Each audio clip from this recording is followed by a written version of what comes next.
Direction maintenant le grand chapiteau du Champ de Juillet à Limoges qui accueille depuis hier des centaines d'auteurs et des milliers de visiteurs. Lire à Limoges, c'est la 5e plus grande manifestation littéraire de France. En direct sur place, on retrouve l'un des auteurs français les plus lus en France, mais aussi à l'étranger, Bernard Werber. Bonsoir, merci de nous accorder quelques instants. Vous venez présenter votre dernier ouvrage, Demain les chats, paru chez Albin Michel. On va en parler dans un instant, mais tout d'abord un mot sur votre présence ici à Limoges. C'est toujours agréable et intéressant de rencontrer ses lecteurs. Je crois que c'est même indispensable pour n'importe quel écrivain de savoir pour qui il écrit. Donc c'est toujours évidemment agréable de les rencontrer, de discuter avec eux, de voir qu'est-ce qui leur a plu, qu'est-ce qui leur a déplu. Et ce qui m'a fait énormément plaisir cet après-midi, c'est de voir qu'il y avait autant de monde. Je crois que les Limougeaux sont très sensibles à la culture, à ce que je raconte, et aux chats peut-être. Et c'est très important. Je ne crois pas qu'un écrivain doit rester dans sa tour d'ivoire, isolé, juste à écrire tout seul. Il faut vraiment qu'il regarde ses lecteurs les yeux dans les yeux et qu'il sache pour qui il écrit. Alors, vous venez donc présenter votre dernier roman, Demain les chats, 26 ans après vous être intéressé aux fourmis. Ce sont maintenant les chats. Pour quelles raisons? C'était pour trouver un regard extérieur. Quand ils sont arrivés les événements du Bataclan à Paris, je me suis dit, il y a un émotionnel fort qui fait qu'on ne réfléchit plus. Alors il faudrait sortir de la vision uniquement humaine pour trouver une vision animale. Et je me suis dit que les chats qui respirent une forme de spiritualité peuvent peut-être comprendre des choses qu'on ne comprend pas. J'ai moi-même eu 3 chats et j'ai toujours eu l'impression qu'ils détenaient une forme de sagesse ou une forme d'intelligence différente de la nôtre qui pouvait peut-être nous être utile en période difficile. À votre avis, quelle vision justement les chats ont-ils de nous les humains? Peut-être déjà des animaux très nerveux, parce que si on regarde un chat, il est tout le temps calme, il va au bon endroit et il prend son temps. Aussi, peut-être qu'ils ont une vision de nous comme étant trop agités, de manière avec un manque de souplesse. Quand on regarde un chat, il est tout le temps souple, il va à l'endroit qu'il faut au bon moment et il est tranquille. Nous sommes des animaux, nous les humains, qui vivons tout le temps dans l'inquiétude. On passe d'un désir à un autre désir, d'une peur à une autre peur, et on n'arrête pas de gérer des problèmes. Le chat, lui, se soucie de son confort.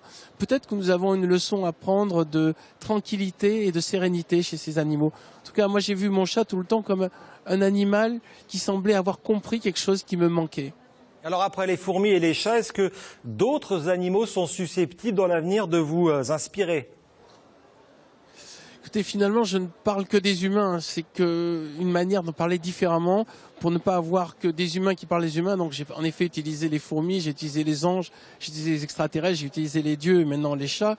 Mais au final, ce qui m'intéresse, c'est savoir qu'est-ce qu'on fait sur cette planète, comment les choses peuvent évoluer en bien, chercher des solutions et puis essayer de sortir du système pour y penser différemment. J'ai l'impression que actuellement notre pensée tourne un peu en rond et limitée. Donc ce qu'on appelle sortir de la boîte, sortir de la prison de la pensée classique pour trouver des visions exotiques. Merci Bernard Werber. Me semble nécessaire.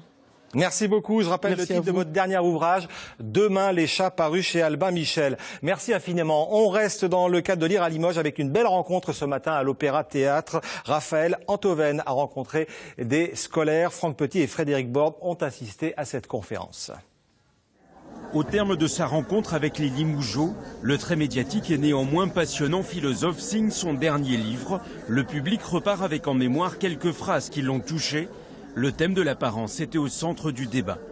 Une question que je lui ai pas posée mais qui m'intéresse, que j'aurais aimé lui poser, c'était est-ce qu'on a besoin de jouer des rôles et est-ce qu'on a besoin de porter un masque tout au long de notre vie?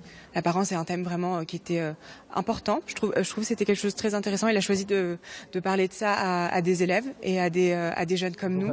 Dans la salle, beaucoup de lycéens de première et terminale qui ont travaillé sur ce thème avec leurs professeurs avant la rencontre avec Raphaël Antoven. Et puisque l'actualité l'exige, il a parlé des fausses informations, les fameuses fake news que l'on trouve de plus en plus sur Internet.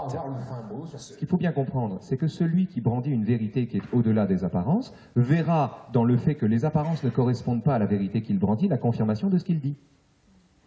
La confirmation de ce qu'il dit. Ah, vous voyez, j'avais raison. puisque tout le monde dit le contraire. La meilleure manière de se prémunir contre les fake news serait donc le doute. Ne jamais prendre ce qu'on nous dit pour argent comptant. Méfions-nous de la bêtise, c'est-à-dire celle qui nous guette à l'instant où l'on ne doute plus de ce qu'on croit savoir. Un prof de philo dont on boit littéralement les paroles, alors quel est son secret? La vie est trop courte pour ne pas partager avec autrui, non pas sa vie privée qui n'a aucun intérêt, mais sa vie intime, c'est-à-dire les idées qui sincèrement nous sont venues. Essayer autant que possible d'être aussi près de ce qu'on pense ou de ce qu'on éprouve quand on parle aux gens. C'est peut-être la seule façon ou la meilleure façon parfois de toucher un autre cœur que le sien.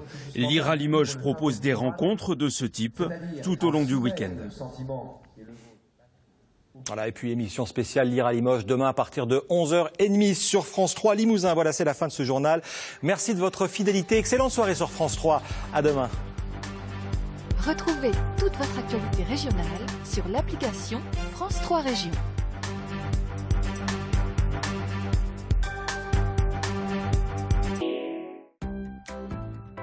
Connectez-vous facilement à la météo sur